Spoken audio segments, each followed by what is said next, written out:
Hello everyone, this is Deepak Sinha. Welcome you to my YouTube channel. आज मैं तुम लोगों को चार चीजें पढ़ाने वाला हूँ। This, that, these, those.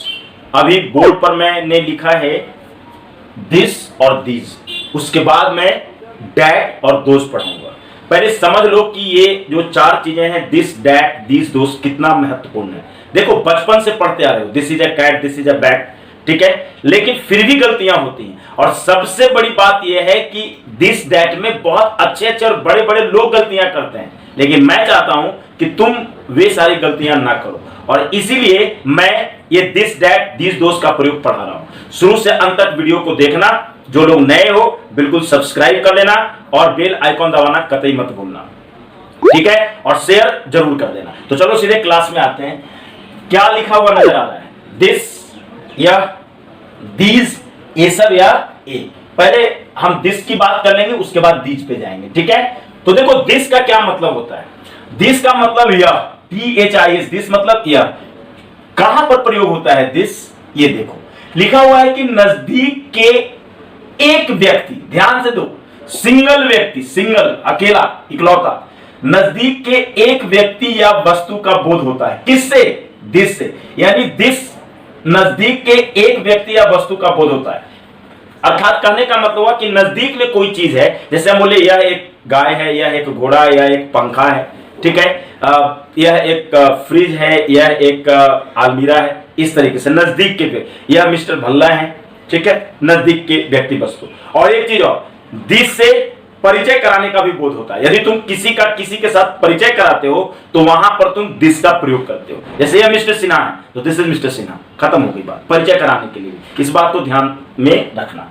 तो चलो, नजदीक के एक व्यक्ति या वस्तु का बोध होता है, ठीक। दूसरा क्या कहता है? इसमें हमेशा सिंगुलर नाउन का प्रयोग होता है। किसमें? दिस वाले सेंटेंस में। दो इंफॉर्मेशन यहां पे दिया हुआ है, नजदीक के एक व्यक्ति वस्तु का बोध कराता है दिस, और दूसरा हमेशा इसमें सिंगुलर नाउन होता है। चलो अब हम दीज पे आते हैं। दीज का मतलब क्या होता है? स्पेलिंग सीखो, THES, दीज, ए सब या ए, दो मतलब क्या कहता है? ये भी नजदीक के ही व्यक्ति वस्तु का बोध कराता है, लेकिन क्या अंतर है इसमें और इसमें? खुद से समझो। नजदीक के एक से अधिक व्यक्ति या वस्तु का बोध कराता है। नजदीक के एक से अधिक व्यक्ति या वस्तु, इसमें एक व्यक्ति वस्तु, सिंगल व्यक्ति वस्तु का, और इसमें एक से अधिक। एक से अधिक का मतलब क्या हुआ? दो भी हो सकता है, चार भी हो सकता है, 50 भी हो सकता है, ठीक है, 100 भी हो सकता है ना, 1000, लाख, कुछ भी, 100, लाख, 1000, कुछ भी हो सकता है। यानी दीज जो है एक से अधिक व्यक्ति वस्तु का बोध कराता है, लेकिन नजदीक के ही व्यक्ति वस्तु का बोध कराता है। दूसरी बात क्या है इसमें हमेशा प्लूरल नाउन का प्रयोग होता है। और इसमें क्या था? दिस में हमेशा सिंगुलर नाउन का प्रयोग होता है, और इसमें हमेशा प्लूरल नाउन का प्रयोग होता है। दिस में एक व्यक्ति वस्तु का बोध होता है, और इसमें एक से अधिक व्यक्ति वस्तु का बोध होता है, लेकिन नजदीक के व्यक्ति वस्तु का बोध इसमें भी होता है, दीज में भी, और इसमें भी नजदीक के ही व्यक्ति वस्तु का बोध होता है, ठीक है। ये क्लियर हो गया? चलो अब हम सीधे सेंटेंस पर आते हैं। एक सेंटेंस मैंने लिखा है, यह एक लड़का है। नजदीक, यह एक लड़का है, मैं कह रहा हूं यह एक लड़का है, ठीक है, नजदीक के व्यक्ति वस्तु, यह एक लड़का है, व्यक्ति है लड़का, यह एक लड़का है, तो दिस लाओ, यह की अंग्रेजी, उसके बाद सीधे है की अंग्रेजी। This is a boy, low, this is a boy, क्या हो गया? यह एक लड़का है, बन गया। अब अगला है, देखो ये सब लड़के हैं, ठीक है, लेकिन अभी नहीं, अभी पहले इसी में हम लोग देख लेते हैं। यह एक लड़का है तो दिस इज अ बॉय। यह हमारा पंखा था, ठीक है, यह हमारा पंखा था। अंग्रेजी क्या बनाओगे? ये पास्ट में है, ये प्रेजेंट में था। दिस वॉज, यानी यह की अंग्रेजी के बाद सीधे था की अंग्रेजी, दिस वॉज आवर फैन, ठीक है, देखो हो गया, दिस वॉज आवर फैन। अब आते हैं, यह तुम्हारा कलम होगा, यह तुम्हारा कलम होगा। अंग्रेजी क्या बनेगा? दिस को लाओ, ठीक है, होगा, will be, this will be, तुम्हारा कलम होगा, यह तुम्हारा कलम होगा, this will be your pen, this will be your pen. Clear हो गया? ये तीन सेंटेंस तुमने देखा कैसे बना। अब इसके प्लूरल में, अब देखो, दिस का ही प्लूरल दीज होता है, ठीक है, दिस का ही प्लूरल दीज होता है। ये सब लड़के हैं, बिल्कुल very simple. These, THES, these are, हैं के लिए क्या आ जाएगा? आर आ जाएगा, these are boys, these are boys, क्योंकि नाउन हमेशा प्लूरल होता है और इसमें नाउन हमेशा सिंगुलर होता है। देखो साफ साफ लिखा हुआ है, सिंगुलर होता है और दीज वाले में नाउन हमेशा प्लूरल होता है। ये सब हमारे पंखे थे, देखो यहां पे दीज वर आर फैंस, देखो फैंस हो गया। अब देखो ये सब तुम्हारी कलमें होंगी, तो these will be your pens, देखो these will be your pens. अब क्या हो गया, ये प्लूरल हो गया, तो these will be your pens. तो तुम लोगों ने देखा किस तरीके से मैंने दिस का और दीज का प्रयोग बताया। ये सब नजदीक की बातें कर रहा है, दिस भी नजदीक, ये भी नजदीक, दोनों में अंतर, इसमें एक व्यक्ति वस्तु और इसमें एक से अधिक व्यक्ति वस्तु, इसीलिए इसमें सब singular, boy singular, fan singular, pen singular, और इसमें सब प्लूरल, बॉयज, फैंस, पेन्स। ठीक है, अब मैं तुम लोगों को दैट और दोस का प्रयोग बताता हूं। हाँ, तो देखा तुम लोगों ने पहले कि दिस और दिस का प्रयोग मैंने बताया। अब क्या लिखा हुआ है, बिल्कुल देखो, दैट लिखा हुआ है, दैट मतलब वह, और दोज लिखा हुआ है THOS, दोज मतलब वे सब या वे।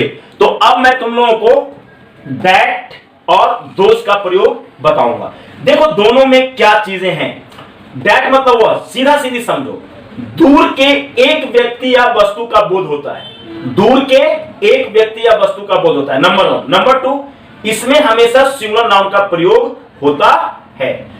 तुम जब दिस पढ़ रहे थे तो यहां पे दिस था और यहां पे यह था, सिर्फ नजदीक इसमें लिखा होता कि नजदीक के एक व्यक्ति वस्तु का बोध कराता है दिस, लेकिन दैट से क्या होता है, दूर के एक व्यक्ति या वस्तु का बोध। जैसे वह एक गाय है, वह एक पंखा है, वह एक घर है, इस तरीके से। ठीक है, और उसी तरीके से इसमें देखो कि इसमें हमेशा सिंगुलर नाउन का प्रयोग होता है। अब हम दोज में आते हैं। दोज का मतलब क्या होता है, वे सब या वे। क्या कहता है ये, दूर के एक से अधिक व्यक्ति या वस्तु का बोध होता है, दूर के एक से अधिक व्यक्ति या वस्तु का बोध होता है, और इसमें हमेशा प्लूरल नाउन का प्रयोग होता है। जब तुम दीज पढ़ रहे थे, THESE, दीज, जब दीज पढ़ रहे थे तो उसमें नजदीक के एक से अधिक व्यक्ति वस्तु का बोध होता है। ठीक है, होता है, तुम लोग इस चीज को पढ़ा। अब क्या है कि इसमें हमेशा प्लूरल नाउन का प्रयोग होता है और दीज वाले में प्लूरल नाउन का प्रयोग होता था। तो दीज और दोज में क्या फर्क है, सिर्फ नजदीक और दूर का फर्क है। दोज दूर के लिए और दीज नजदीक के लिए। उसी तरह दैट और दिस में क्या फर्क, दैट दूर के लिए और दिस नजदीक के लिए। बाकी सब कुछ वैसे ही है, इसमें कहीं कोई दिक्कत नहीं है, कोई और अंतर नहीं है। तो चलो हम लोग फिर से सेंटेंस बनाते हैं। कहता है वह एक लड़का है। यदि हम कहते हैं वह एक लड़का, इसका मतलब हम ये कह रहे हैं कि वह एक लड़का है, दूरी की बात कर रहा है, दूर, वह एक लड़का है, दूर कहीं पे लड़का है। ठीक है, दूर, हम इशारा कर रहे हैं, वह एक लड़का है। कुछ मत करो, वह के लिए क्या लाओगे, दैट, दैट लाए, है के लिए is a boy, that is a boy, खत्म। लो, वह हमारा पंखा था। देखो अब दूसरा सेंटेंस देखो, वह हमारा पंखा था, तो क्या अंग्रेजी बनेगा, दैट वॉज आवर फैन। बिल्कुल। अब देखो नीचे वाला जो सेंटेंस है क्या कहता है, वह तुम्हारा कलम होगा। वह तुम्हारा कलम होगा का मतलब क्या हुआ यहां पर, वह तुम्हारा कलम हुआ का मतलब हुआ दैट, दिख रहा है ना तुम लोगों को, दैट विल बी, देखो that will be your pen, that will be your pen, that will be your pen. देखो यहां पे ये प्रेजेंट में, ये पास्ट में और ये फ्यूचर में, सब कुछ वैसे ही है, केवल हम दैट लगा दिए। क्यों, क्योंकि यहां पर वह है, दूर के व्यक्ति वस्तु की बात करता है।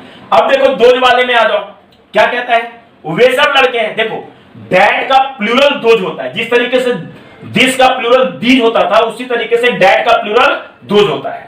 वे सब लड़के, कुछ नहीं करना है, दोज आर बॉयज, लो हो गया। वे सब हमारे पंखे थे, वे सब का मतलब क्या हो गया, दोज पास्ट में है तो वर आ जाएगा, दोज वर आर फैंस। ठीक है, अब क्या है, वे सब तुम्हारी कलमें होंगी, तो दोज विल बी, ठीक है, योर पेन्स।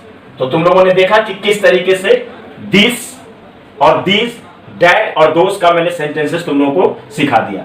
अब मैं इसे मिटाऊंगा और मिटाने के बाद मैं तुम लोगों को इसका निगेटिव, इंटरोगेटिव, क्वेश्चन वर्ड सब पढ़ा दूंगा। ठीक है, तो अभी मुझे मिटा लेने दो। तो देखो मैंने तुम लोगों को पढ़ाया, एफर्मेटिव में पढ़ा दिया था दिस, दैट, दीज, दोस। अब मैं निगेटिव, इंटरोगेटिव, क्वेश्चन वर्ड में कुछ सेंटेंसेस तुम लोगों को बनाकर दिखा देता हूं, पढ़ा देता हूं। देखो पहला सेंटेंस निगेटिव में क्या दिख रहा है, यह एक गाय नहीं है। तुम्हें पता है कि निगेटिव का मतलब नहीं होता है, बिल्कुल। यह एक गाय नहीं है का मतलब क्या होगा, this is not a cow. हमेशा एक बात को याद रखना, यदि निगेटिव की बात हो तो इज में नॉट लगेगा, आर में नॉट लगेगा, एम में नॉट लगेगा, वर्ब में नॉट लगेगा, वर्ब में नॉट लगेगा, विल में नॉट लगेगा, शैल में नॉट लगेगा। हमेशा याद रखना निगेटिव की बात हो तो यह एक गाय नहीं है, this is not a cow. बिल्कुल क्लियर हो गया कि नहीं हो गया? चलो अब हम यदि इंटरोगेटिव की बात करें, लेकिन उससे पहले एक सेंटेंस और मैं तुम लोगों को निगेटिव में ही सिखा देता हूं। ठीक है, जैसे हम बोले यदि कि ये सब तुम्हारी, है ना, ये सब तुम्हारी कल में नहीं थी, कल में नहीं थी। चलो एक सेंटेंस मैं अपने तरफ से और दे दे रहा हूं, ये सब तुम्हारी कल में नहीं थी, तो these were not your pens. देखो क्योंकि मामला दीज का है दोस्तों, तो पेन्स हो गया नाउन प्लूरल। मामला दिस का था तो यहां पे देखो सिंगुलर। अब देखो मामला यदि इंटरोगेटिव का होता है, देखो जब मैं जीरो वर्ब तुम्हें पढ़ा रहा था तो हमेशा कहा था कि सब्जेक्ट से पहले जो कुछ भी आएगा, इज, वाज, आर, एम, जो कुछ भी आएगा सब्जेक्ट से पहले आएगा। क्या वह हमारा घर होगा, देखो इंटरोगेटिव में क्या है, क्या वह हमारा घर होगा, फ्यूचर में है तो कुछ नहीं करने का, विल लाओ आगे। उसके बाद इसकी अंग्रेजी देखो, विल, दैट और बी लाओ। बी हमेशा बाद में, दिस के बाद में आएगा, डैट के बाद में आएगा, दीज के बाद में, दोज के बाद में। ठीक है, और विल कहां आएगा, दिस, दैट, दीज, दोज के पहले। क्या वह हमारा घर होगा, तो will that be our house. मेरी बात समझ में आ रही है? जैसे एक सेंटेंस और तुम्हें मैं सिखा दे रहा हूं, क्या यह उसका खिलौना था। मतलब क्या यह उसका खिलौना था, क्या यह उसका खिलौना था। देखो इंटेरोगेटिव है, कुछ नहीं करना है, दिस है ये, था, क्या यह उसका खिलौना था, तो वॉज को आगे लाओ, दिस से पहले, वॉज दिस, क्या was this his, HIS, toy, TOY, was this his toy, क्या यह उसका खिलौना था। ये इंटेरोगेटिव हो गया, दिस से पहले देखो वॉज आया कि नहीं आया। अब अगला सेंटेंस क्वेश्चन वर्ड में, हमेशा याद रखो क्वेश्चन वर्ड का क्या मतलब होता है, कब, क्यों, कब, कहां, कैसे, ये सब वाक्य के अंदर में रहेगा। वे सब कब तुम्हारी किताबें थी, तो कब की अंग्रेजी लाओ क्वेश्चन वर्ड में, तो व्हेन, वर आएगा। ठीक है, वे सब है इसलिए व्हेन, वर, दोस, है ना, योर बुक्स। क्लियर? ठीक है, अब अगला सेंटेंस मैं एक और दे दे रहा हूं, तुम लोग बना लेना, समझो इस चीज को। जैसे मैं बोलूं यदि कि यह कैसे तुम्हारा घर होगा।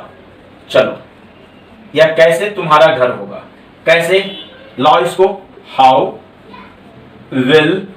ठीक है, क्वेश्चन वर्ड लाया ना, अब क्या करोगे, विल लाओगे, फ्यूचर में है, दिस, है ना, how will this be your house. अब ये तुम्हारा हो गया क्वेश्चन वर्ड। तो तुम लोगों ने देखा किस तरीके से क्या होता है।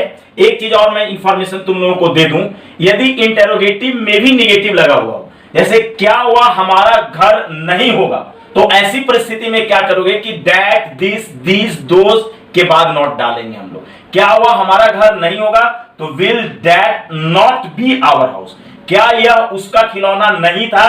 अगर यहां पे रहता क्या यह उसका खिलौना नहीं था, तो was this not his toy. उसी तरह क्वेश्चन वर्ड में वे सब कब तुम्हारी किताबें थी, ये तो है, लेकिन वे सब कब तुम्हारी किताबें नहीं थी, तो when were those not, not यहीं पे आ जाएगा। ठीक है, नॉट योर बुक्स। उसी तरीके इसमें है, या कैसे तुम्हारा घर नहीं होगा, तो how will this not be your house. तो यही था दिस, दैट, दिस, दोस का प्रयोग। उम्मीद है कि आप लोगों को समझ में आया होगा और आप लोगों ने वाकई इन चीजों को सीखा होगा। तो मैं चाहूंगा आप लोग इसे बहुत अच्छे से सीखें और कमेंट बॉक्स में आकर कम से कम 10 सेंटेंस दिस डैट दिस दोस्त से बनाएं और अंग्रेजी इसी तरीके से सीखें और इसे शेयर करना कतई ना भूलें। थैंक यू दोस्तों।